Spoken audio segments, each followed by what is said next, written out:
How to write business emails. You probably communicate using technology almost every day, whether you're texting, tweeting, emailing, or using some other form of messenger. Business emails are different from many other types of communication because you need to sound professional. You wouldn't post a tweet with a formal greeting and signature. In the same way, you need to know the appropriate way to write business emails so that you can make a good impression in the workplace. Here are some guidelines and strategies for writing emails in a professional setting. Let's start with what to include. Open with a proper greeting. Proper greetings demonstrate respect and avoid mix-ups if you accidentally send a message to the wrong recipient. For example, you might say, "Hello, Miss X," to an external recipient, and "Hi, Barry," to an internal recipient like a coworker, or "Good afternoon, Professor," to your professor. Include a clear, brief, and specific subject line. The subject line helps the recipient understand what the message is about. For example, "Proposal attached," or "Electrical specs for Project Y." Close with an appropriate sign-off. A sign-off is a good way to politely end your email. Choose the appropriate sign-off for the situation. Here are some examples. Regards, good for formal emails. Thanks, good for showing appreciation. Best wishes, good for formal yet friendly emails. End with a signature. Create a signature block that automatically contains your name and business contact information. There are also some things to keep in mind with respect to style. Leave out the LOL.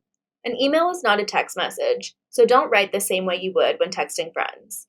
Don't say LOL, JK, TTYL, BRB, etc., or other informal acronyms and slang. Be brief. The recipient of your email needs to see the important information quickly, so omit unnecessary words. Divide your message into short paragraphs for ease of reading.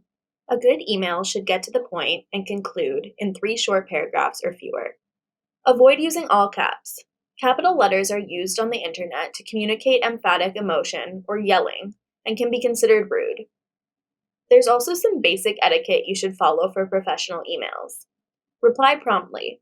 Watch out for an emotional response. Never reply in anger, but make a habit of responding to all emails within 24 hours, even if only to say that you will provide the requested information in 48 or 72 hours.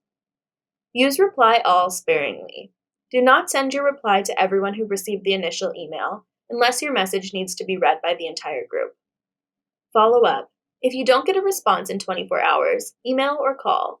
Spam filters may have intercepted your message, so your recipient may never have received it. Here are some additional guidelines to help your email communication run smoothly. Reread, revise, and review.